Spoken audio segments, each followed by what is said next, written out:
Продзвенить для них востаннє шкільний дзвоник, і тому вони такі важні всі персони.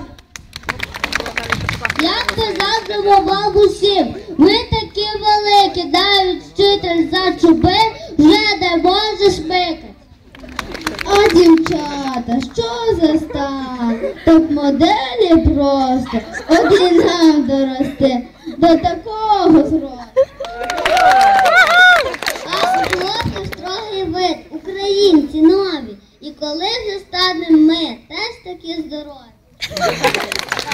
Ви чимало довгих різного учились, тільки знаєте всього, нам таке й не снилось.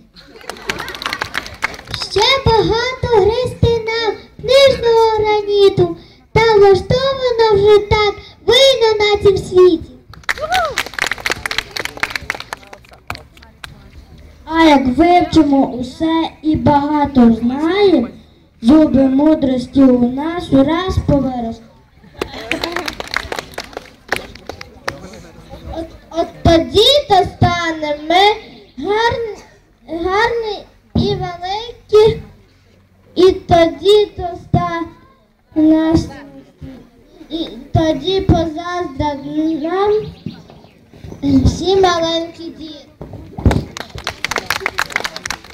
А сьогодні хай щастить, на дорогах ваших хай піде на користь вам наша шкільна каша.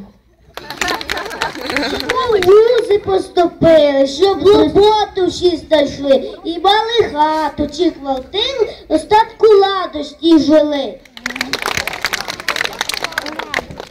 Щоб мали ви грошей багато, щодня щоб їли шоколад, і щоб на вас із неба падав усе щасливий зорепад. Нехай будуть поруч вас вчителька і мама. Ну а нам ще довго йти вашими стежками.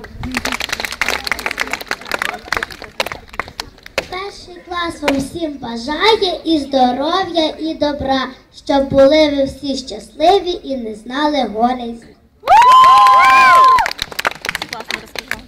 Вам побажання шлем дитячі, бажаємо щастя та удачі, та ще здоров'я. Бажаємо вам і усім випускникам. Тоді то станемо ми гарні і великі. І тоді позаздрять нам всі маленькі діти.